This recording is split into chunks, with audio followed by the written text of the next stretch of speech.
Hello students, आप सभी का स्वागत है। तो बच्चों, आज की इस वीडियो में हम साइंस में एक नए टाइप के क्वेश्चन को बनाने के लिए सीखेंगे, जो कि एक केस स्टडी बेस्ड क्वेश्चन यहाँ पे दिया हुआ है और एग्जामिनेशंस में भी बिल्कुल इसी तरह का क्वेश्चन पूछा जाता है। तो इस तरह के क्वेश्चंस की आप लोग प्रैक्टिस करते रहें। मैं आप लोग को लगातार एग्जामिनेशंस तक प्रैक्टिस करवाते रहूँगा, तो चैनल को सब्सक्राइब करके जरूर रखें। चलिए इस क्वेश्चन को समझते हैं। क्वेश्चन में यहाँ पे साल्ट के प्रोडक्शन के बारे में बताया गया है कि जो तमिलनाडु है ये तीसरा सबसे बड़ा उत्पादक राज्य है साल्ट का। इसमें ये भी दिया गया है कि जो साल्ट है, वाटर से साल्ट को अलग करना ये एक लेबोरियस प्रोसेस है, यानी कि एक कठिन प्रोसेस हम इसको कह सकते हैं। इसमें सोडियम हाइड्रोजन कार्बोनेट का यूजेज दिया गया है कि बेकिंग करने के लिए यूज़ होता है, एंटासिड में यूज़ होता है।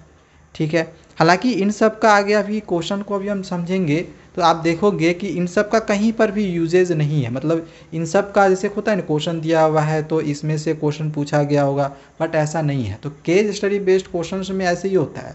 तो आपको ऐसा अगर ये ध्यान में रखना, अगर आपको ये सब सारी चीज़ समझ में नहीं भी आ रही है ना, तो कभी भी आप ये मत समझना कि हमसे क्वेश्चन नहीं बनेगा। डायरेक्ट क्या करना, जो क्वेश्चन दिया होगा उसको पढ़ना, आप गारंटेड क्वेश्चन को बना लोगे। ठीक है, मैंने पहले भी आप लोग को ये टिप्स बताया हुआ है। अब देखो यहाँ पे एक चार्ट दिया गया है, एक टेबल दिया गया है, जिसमें यहाँ पे कुछ कंपाउंड्स के नाम दिए गए हैं, उसका फॉर्मूला दिया गया है और उसके यहाँ पे मासेस दिए गए हैं। तो क्वेश्चन क्या पूछा जा रहा है कि which compound in the table reacts with acids to release carbon dioxide. यहाँ पे जो कंपाउंड दिए गए हैं, तो इसमें से कौन सा कंपाउंड ऐसा है जो एसिड के साथ रिएक्ट करके कार्बन डाइऑक्साइड रिलीज करेगा। देखो, जब हम केमिकल रिएक्शंस एंड इक्वेशन वाला चैप्टर जब पढ़ रहे थे ना, तो उसी टाइम आपको एक रिएक्शन हम बताए थे कि रिएक्टेंट साइड में कभी भी कैल्शियम कार्बोनेट, कहने का मतलब क्या है, कार्बोनेट रहेगा। ठीक है, CO3 रहेगा रिएक्टेंट साइड, एरो के इस साइड रिएक्टेंट साइड में कहीं पर भी अगर आपको CO3 दिख जाए तो डायरेक्टली आप लोग यहाँ पे समझ लेना कि कार्बन डाइऑक्साइड रिलीज होगा ही होगा। कोई भी आप इक्वेशन ले लेना, अगर रिएक्टेंट साइड में कार्बोनेट है तो प्रोडक्ट में हमें CO2 मिलेगा ही मिलेगा, यानी कार्बन डाइऑक्साइड रिलीज होगा ही होगा। ठीक है, अगर आपको चैप्टर समझना होगा तो साइंस की जितने भी हाफ ईयरली के फिलहाल अभी तक जो पोर्शन है उसकी मैंने वीडियो अपलोड कर दिया, आप देख सकते हो। फाइनल की भी वीडियोस धीरे धीरे अपलोड होती रहेंगी। ठीक है, साइंस का चैप्टर 1, 2, 3, बायोलॉजी मतलब केमिस्ट्री, बायोलॉजी, फिजिक्स सारी की अपलोड हो रही है। ठीक है, देखना होगा तो लिंक डिस्क्रिप्शन पे दिया हुआ, जाके आप देख लेना। तो समझ में आ गया होगा आपको कि क्वेश्चन में क्या पूछा गया था कि कौन सा कंपाउंड एसिड के साथ रिएक्ट करके कार्बन डाइऑक्साइड रिलीज करेगा। तो कैल्शियम कार्बोनेट एसिड के साथ रिएक्ट करेगा, देन वहाँ से वो कार्बन डाइऑक्साइड रिलीज करेगा, क्योंकि इसमें CO3 है। समझ में आ गया होगा। चलिए सेकेंड क्वेश्चन को देखते हैं। दिया गया है कि how many grams of magnesium sulphate are present in 135 gram of solid left by evaporation of sea water. अब देखो, इस क्वेश्चन में हमें करना क्या है, यहाँ पे क्या दिया गया है, 135 ग्राम ऑफ सॉलिड। तो आपको क्या करना है कि ये वाला आप लोग को इस साइड रखना है, और यहाँ पे मैग्नीशियम सल्फेट दिया गया है। तो मैग्नीशियम सल्फेट का हम यहाँ से क्या देखेंगे, इसका मास देखेंगे कि मैग्नीशियम सल्फेट का मास कितना दिया हुआ है। देखो यहाँ पे मैग्नीशियम सल्फेट का जो मास है वो 6 ग्राम दिया गया है। अभी देखो यहाँ पे ना, ये टोटल कितना दिया गया है, इन सभी कंपाउंड्स को मिला के 45।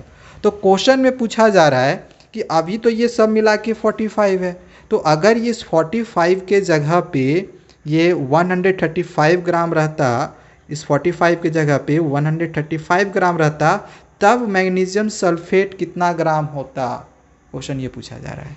ठीक है, तो इसमें हम क्या करेंगे, पहले ये जो 45 ग्राम दिया गया है, 45 ग्राम ऑफ सॉलिड इस तरह से लिखेंगे, बराबर लिख देंगे। मैग्नीशियम सल्फेट का क्वेश्चन में पूछा गया था तो यहाँ पे 6 ग्राम हो जाएगा। अब ये जब 45 यहाँ से हटेगा तो ये यहाँ पे नीचे आ जाएगा, पूरा फिर से इस तरह लिख लेना, नीचे 45 आ जाएगा।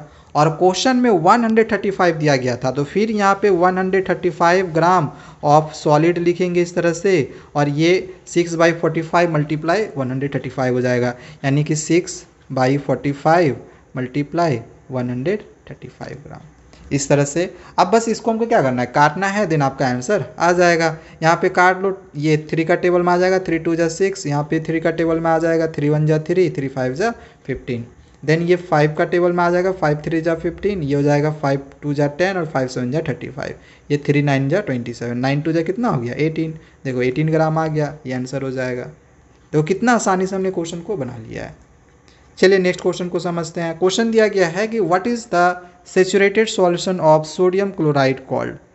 सोडियम क्लोराइड का सेचुरेटेड सॉल्यूशन क्या होगा। ये आपने एसिड बेसिस एंड साल्ट्स में पढ़ा हुआ होगा, साल्ट के फॉर्मेशन में। तो आपने वहाँ पे पढ़ा हुआ होगा कि जो सोडियम क्लोराइड का जो सॉल्यूशन होता है ना, उसको हम ब्राइन कहते हैं। तो ये आंसर हम लोग का हो जाएगा ऑप्शन ए, ब्राइन। नेक्स्ट आगे क्वेश्चन पूछा जा रहा है कि what is the pH of the acid. अब देखो यहाँ पे एसिड का पीएच पूछा गया है, तो आगे और हमको यहाँ पे पढ़ने का भी ज़रूरत नहीं पड़ेगा। अगर यहाँ पे एसिड का पीएच पूछ दिया तो आगे और हमें पढ़ने का भी ज़रूरत नहीं है।